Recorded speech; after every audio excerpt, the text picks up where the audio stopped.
Okay, so let's look at about bias compensation. So till now we have seen the stability factor, which tells you how much the transistor's operating point is varying with respect to VBE, beta and ICO. Okay, so we have seen it quantitatively, means its numbers tells you how severe or how badly it is affected. Okay, in bias compensation, what we will see how to compensate that effect so that uh, our transistor will not be affected by variation in these parameters. Okay, so reduces the effect of temperature, that is effect of VBE, beta and ICO on biasing, that means VCE and IC. If biasing means the value of VCE and IC.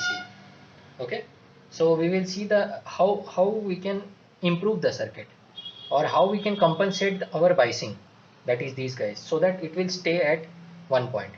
Improved biasing means it should not vary, means whatever the value of VCE and IC you have biased, it should be there even if the temperature will decrease or increase, because if the temperature will increase or decrease, these values get changed and ultimately these values get changed. Okay, so bias compensation will provide you some extra circuitry that you have to attach with the normal circuit so that the effect will be negligible. Okay, so you can see the less variation will be there in temperature, stable operating point, and a stability factor quantitatively tells how badly the transistor is affected by VBE, ICO and beta. It will not tell you how to compensate it. So that is what we will see here. Okay. Few techniques by diode compensation, by attaching diode, you can compensate this. Okay, or by using thermistor and resistor. These are the devices, just like resistor, transistor. These are devices which can be used for compensating the effect of change in this due to temperature. Okay, so we'll be looking at these things, and we'll be looking first the diode compensation and then thermal thermistor and sensistor compensation. Okay. Okay, so let's look at the first compensation technique, that is using diode compensation, for VBE. Okay, this will only compensate the effect of change in VBE. So this is the circuit. So this is the extra part here. Okay, this whole thing. Rest of the circuit is one of the bias. So I think it is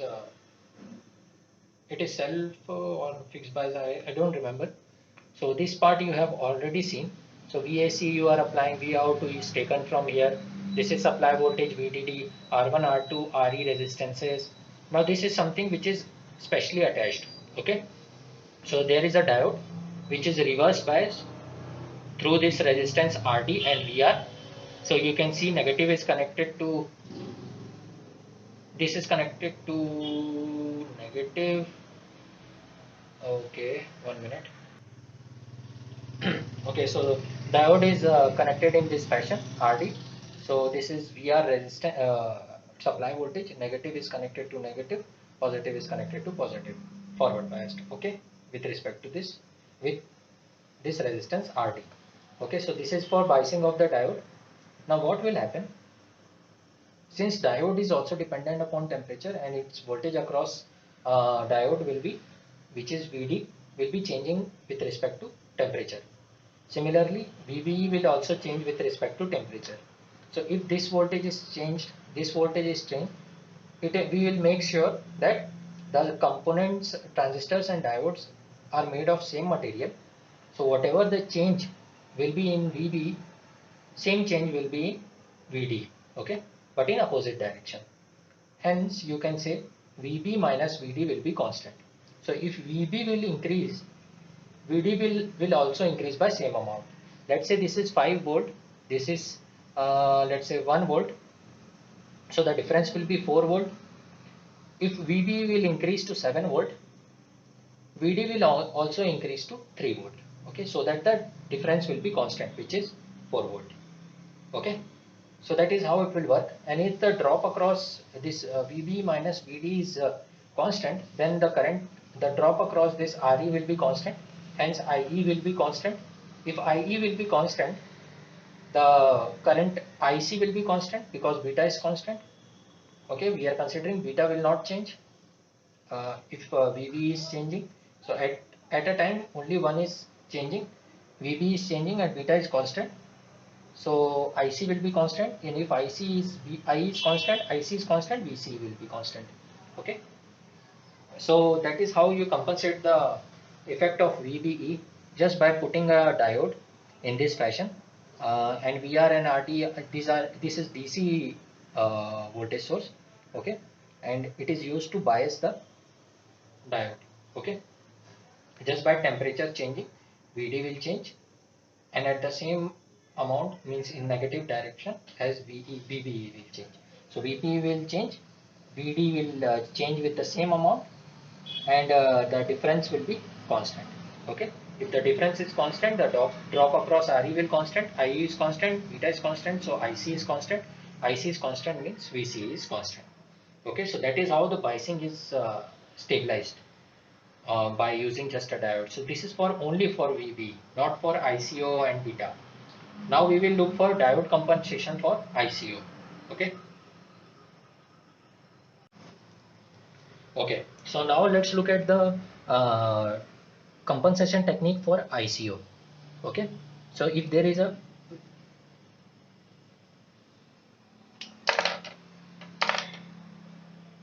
VB is equal to constant.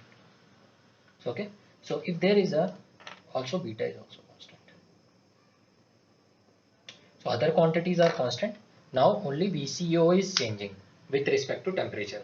How you can use the diode to compensate the effect of ICO with respect to temperature? You put the diode in this fashion. Okay. So this is the voltage across at VD. The current is coming ID. Diode is reverse bias. Why? Because VB is appearing across this positive negative VB, positive negative, hence reverse bias. Okay. Rest of the circuit is just for not for this use. Uh, Only one diode is used to compensate the effect of ICO. Okay. Rest of the quantities VB and beta is kept constant. I is the current here, IC is the current, I1 is the current here in this branch. Now if you will see VDD minus VBB, VDD minus VBE divided by R1 will be I1. VBE will be very small. So approximately it is VDD divided by R1, which is constant. So I1 will be constant. Now IB is I1 minus I0. IC, here IC. This IC is written as beta IB plus 1 plus beta ICO, which can be written, if you will plug the value of IB here, it can be written as beta I1 minus beta I0 plus 1 plus beta ICO. If you will consider beta greater than very greater than 1, then this quantity can be written as beta. So beta I1 minus beta I0 plus beta ICO. Now I1 is constant, beta is constant, so this term will be constant. Now the effect of ICO will be, if ICO will increase in positive direction, this will also increase, I0 will also increase, but because of this negative sign, it will increase in the opposite direction. Okay, why they will increase with the same amount? Because I0 is the current flowing through the diode and ICO is the parameter of transistor. So if these two transistor and diodes are made of same material, the temperature change will affect similar. Okay, similar effect will be there. So I0 will be similar, change in I0 will be there if ICO will change with same amount. So if it will increase in if ICO will be plus 2 milliampere, then I0 will be plus 2 milliampere, but because of this negative sign, it will be in opposite direction. So this will cancel out the effect. Okay, the effect of each other, they will cancel out, and hence IC will be constant. Okay, so the change will be same. That's the reason you have IC constant. Okay, so that is how you compensate by using diode you are compensating the effect on ICO. Okay, so I hope it is clear, simple. Now one thing I want to mention, with the diode compensation you can't compensate the effect of beta. Okay, and that's the reason we go for thermistor, sensistor kind of compensation, because those devices are temperature dependent. Okay, so diode compensation is not used for cancel effect of beta. So we have seen for VBE, we have seen for ICO, but for beta we can't use diode compensation, and hence we go for thermistor compensation or sensistor compensation. These are temperature dependent devices. We will use this in our circuitry so that we can compensate for all of them. And these two devices can be compensated, used for compensating VB, ICO as well as beta. So all three of them will be compensated by these guys. So that is a better picture. Okay. So in one circuit you will be able to compensate all three of them. That is good. So just by using one extra device, okay, thermistor or sensistor. So we will look for thermistor compensation and then we will look for sensistor compensation. Okay.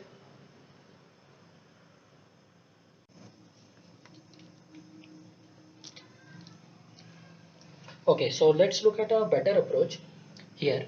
So you can see thermistor compensation for everything.